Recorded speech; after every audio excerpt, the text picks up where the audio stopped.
भाजपा महासचिव तरुण चुग का बड़ा बयान, बोले भाजपा निरंतर काम करने वाली पार्टी, राहुल गांधी संस्थानों को करते हैं अपमानित। ऐसा कि इतने तो वोट नहीं मिले उनको। जनता 95 बार आपको नकार चुकी है।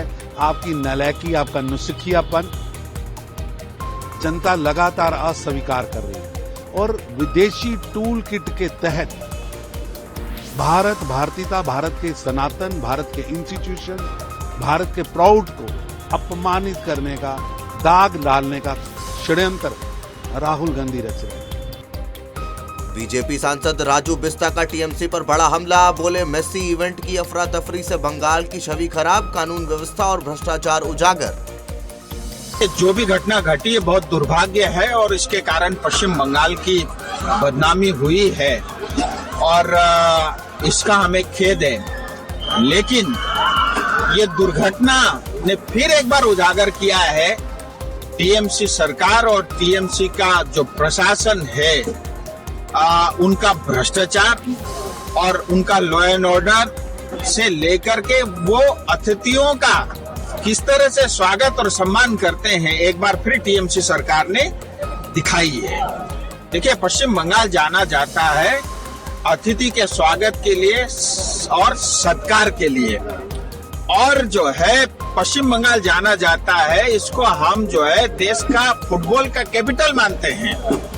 और फुटबॉल के इतने बड़े इंटरनेशनल खिलाड़ी के साथ जो व्यवहार हुआ पश्चिम बंगाल में, और इसके कारण पूरी दुनिया में आज पश्चिम बंगाल की बदनामी हुई है। और पश्चिम बंगाल को एक बार फिर शर्मसार करने वाला वो टीएमसी पार्टी और ममता दीदी, मुख्यमंत्री ममता बनर्जी है।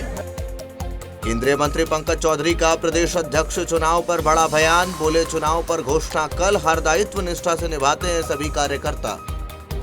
अब ये तो भैया पर्चा दाखिला हुआ है, 5 सेट में पर्चा दाखिला हुआ है और अभी शूटिंग चल रही है, और शूटिंग के बाद जब कल घोषणा होगा तब मैं आगे और कुछ बताऊंगा।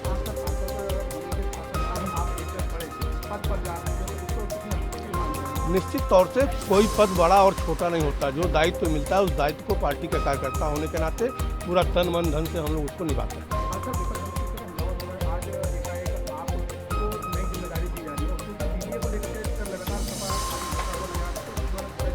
निश्चित तौर से इस पर जब मैं कल अगर नियुक्त हो जाता हूं तो इस पर आप बात करेंगे तो मैं बात करूंगा।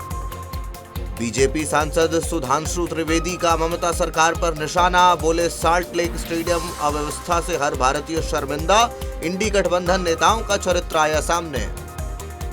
बहुत दुखद और पूरे देश के लिए शर्मसार करने वाली घटना हुई जब अंतर्राष्ट्रीय ख्याति प्राप्त फुटबॉल खिलाड़ी लियोनेल मेसी के कार्यक्रम में सॉल्ट लेक स्टेडियम में जिस प्रकार की अव्यवस्था, भगदड़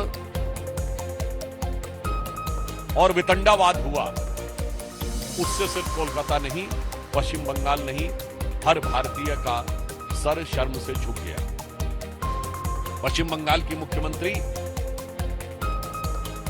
सुश्री ममता बनर्जी जी ने अपने ट्वीट में कहा, she is deeply disturbed by this event, but I want to make very clear, it is not you, Mamta ji, who is disturbed. It is the West Bengal which has got deeply and devastatedly destroyed under your rule. Uttar Pradesh Congress अध्यक्ष अजय राय का बड़ा आरोप, बोले cough syrup तस्करी पर योगी सरकार निष्क्रिय, ED कार्रवाई से केंद्र प्रदेश तकरार उजागर। देखिए, मैं तो नहीं कहना चाहूँगा कि कोई भी मुखिया बदले जब तक अपनी कार्यप्रणाली ये नहीं बदलेगी। आप देख सकते हैं कि कफ सिरप का मामला कितनी तेजी से चल रहा है और अभी तक प्रदेश की सरकार ने कोई कार्रवाई नहीं किया, केवल एक एसआईटी करके एक खानापूर्ति कर दिया। और अधिकारी जो उनके प्रदेश के अधिकारी हैं वो कहते हैं कि कोडिन कफ सिरप से किसी की जान नहीं गई, कोई ये हानिकारक नहीं है। तो अगर जान नहीं गई, हानिकारक नहीं, तो फिर इतना बड़ा तामझाम क्यों आप दिखा रहे हो, क्यों प्रेस करके बता रहे हो, क्यों लोगों को आप जो है गिरफ्तार कर रहे हो? फिर छोड़ो, सबको आनंद लेने दो। इससे साबित होता है कि पूरी सरकार, उत्तर प्रदेश की सरकार cough syrup, codeine cough syrup तस्करों के साथ खड़ी है, उनकी मदद कर रही है। और प्रदेश सरकार चुप है, बुलडोजर एक्शन वाली सरकार चुप है।